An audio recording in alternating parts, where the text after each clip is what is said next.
नमस्कार दोस्तों, drug today medical times के यूट्यूब चैनल में आप सभी का स्वागत है। जैसे कि आप सब जानते हैं कि मौसम विभाग के जानकारी के अनुसार सन 2024 में भारत में व्यापक रूप से गर्मी पड़ रही है। इस भीषण गर्मी के चलते काफी लोगों को हीट स्ट्रोक का सामना करना पड़ रहा है। आप सभी जानते हैं कि गर्मियों के आने के साथ साथ देश के अलग अलग हिस्सों में हीट स्ट्रोक से हर साल कई मौतें हो जाती हैं। पिछले कुछ सालों से जलवायु परिवर्तन के चलते इन घटनाओं की तादाद बढ़ती जा रही है। एक रिपोर्ट के अनुसार सन 2000 से 2023 के बीच भारत ने बढ़ती हुई तेज गर्मियों का सामना किया, जिससे गर्मी से होने वाली मौतों में बड़ी वृद्धि हुई है। मशहूर मेडिकल जर्नल द लैंसेट में प्रकाशित एक अध्ययन के अनुसार सन 2000 से 2004 और 2017 से 2021 के बीच भारत में अत्यधिक गर्मी के कारण होने वाली मौतों में 55% की वृद्धि देखी गई। सन 2021 में भारतीयों के बीच 167.2 अरब काम के घंटों का नुकसान हुआ, जिससे देश की जीडीपी के लगभग 5.4% का नुकसान हुआ।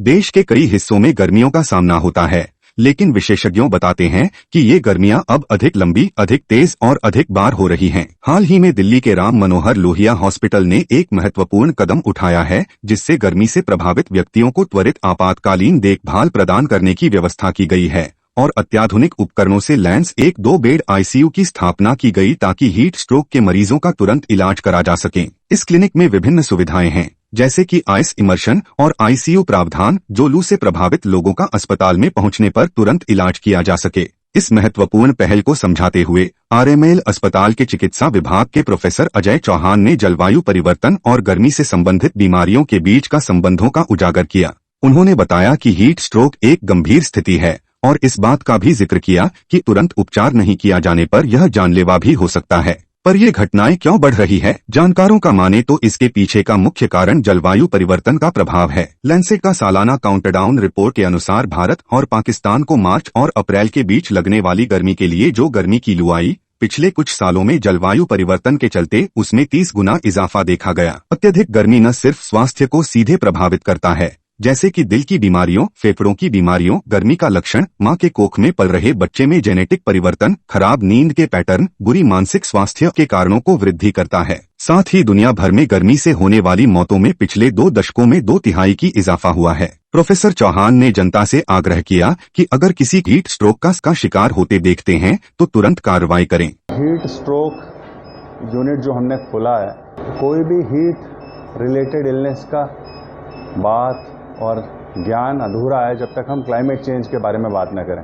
पृथ्वी पे कार्बन डाइऑक्साइड और मीथेन गैस के उत्सर्जन की वजह से लगातार तापक्रम बढ़ रहा है। जो inter government panel on climate change था, उसके गोल्स को हम शायद मीट भी ना कर पाएं। कि ग्रीष्म ऋतु में हमारे यहाँ बहुत ही ज़्यादा सीवियर हीट वेव्स होती हैं, जिसकी परिभाषा है 4.5 से 6.5 डिग्री से ज़्यादा अगर रेगुलर टेम्परेचर के ऊपर हो तो उसे हीट, और 6.5 से ऊपर तो सीवियर हीट वेव कहते हैं। ये एक मृत्युदायी कंडीशन है।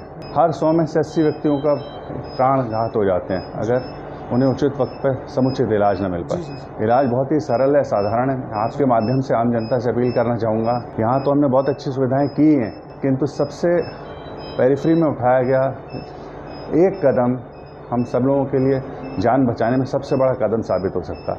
कि कोई हीट स्ट्रोक के किसी व्यक्ति को अगर सड़क पर पड़ा देखें, मान लीजिए कोई लेबरर है जो कि हैवी वेट ढो रहा है और वो गिर जाए सड़क के दाएं बाएं, तो तुरंत जो हम कर सकते हैं उसे छाया में लिटाएं, उसके बाजुओं के बगल में, गर्दन के और जांघों के आसपास बर्फ़ अगर उपलब्ध हो जाए तो बर्फ़ से, वरना पानी से उसे ठंडा करने की कोशिश करें। पंखा झलें और तुरंत उसे अस्पताल ले आएं। हीट स्ट्रोक प्रमुखतः 2 तरीके के होते हैं, एक एक्सर्शनल और एक रूटीन क्लासिकल हीट स्ट्रोक, जो कि बूढ़े, वयोवृद्ध लोगों और बच्चों में पाया जाता है। उसके लिए तो दोनों ही कूलिंग टेक्निक्स इफेक्टिव बताई गई हैं, इवेपोरेटिव कूलिंग और इमर्शन कूलिंग। इवेपोरेटिव माने पंखा झलना, और इमर्शन मतलब किसी को पानी में उसका विसर्जन करना थोड़ा गर्दन के ऊपर ही। लेकिन एक्सर्शनल हीट स्ट्रोक, जैसे कि कोई लेबरर काम कर रहा है या कोई जवान ड्यूटी कर रहा है हैवी वेट देके, या कोई धावक दौड़ रहा है, दशा में सबसे बेहतरीन ये डुबो के कूलिंग करना। और हमारे पास, हमारे आरएमएल अस्पताल ने सारे समस्त उपलब्ध हैं हमारे पास सुविधाएं।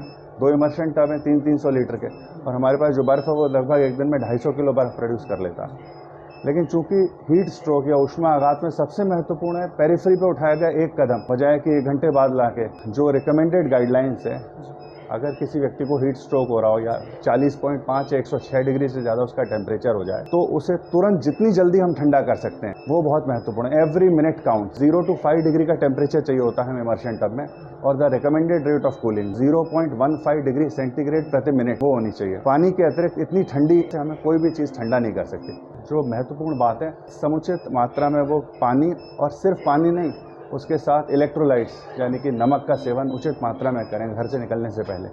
हल्के रंग के कपड़े पहने, सूती तो पहनने ही है, हल्के रंग के बहुत महत्वपूर्ण है क्योंकि हमारे शरीर से ऊर्जा का विसर्जन सबसे महत्वपूर्ण शरीर से रेडिएशन से होता है, तो उसमें हल्के रंग के कपड़ों का एक विशेष महत्वपूर्ण रोल है।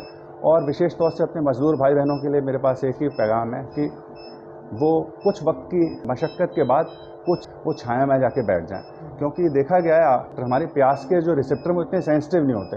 हम फ्लूइड लॉस करते जाते हैं हमारे अंदर से, बॉडी के अंदर से, और हमारे काफ़ी ज़्यादा तरल पदार्थ होने के बाद जाके हमारी जब तक बहुत देर हो चुकी होती है। तो ये एक नियम बना लें कि जब वो मज़दूर हैवी वर्क कर रहा है तो खुद ब खुद 15 मिनट से 20 मिनट के अंतराल के बाद आके किसी छाया ठंडी जगह पे आके कुछ लस्सी, छाछ, आम पन्ना या शिकंजी जैसी चीज़ का सेवन करें जिसमें न केवल पानी, ठंडा पानी, बल्कि उसमें नमक युक्त और शर्करा युक्त हो, हल्का सा थोड़ा सा। वैसे जो स्टैंडर्ड टेक्स्ट बुक उसमें डाइट का कोई, लेकिन हमारी नेशनल लेवल गाइडलाइंस जो कहती है मिनिस्ट्री की अवेयरनेस गाइडलाइंस में प्रोटीन युक्त आहार लें और बहुत ज़्यादा हैवी खाने से बचें। स्ट्रोक में सबसे महत्वपूर्ण है शीघ्र ठंडा करना, शीघ्र ठंडा करना, शीघ्र ठंडा करना। तो दोस्तों आज हम आपसे यहीं पर विदा लेना चाहेंगे। हम आप लोगों से अनुरोध करते हैं कि अगर आपको यह वीडियो जानकारीपूर्ण लगा तो इसे जरूर साझा करें और साथ ही हमारे चैनल को सब्सक्राइब करें। अगली वीडियो में फिर मुलाकात होगी। स्वस्थ रहिए, सूचित रहिए। नमस्कार।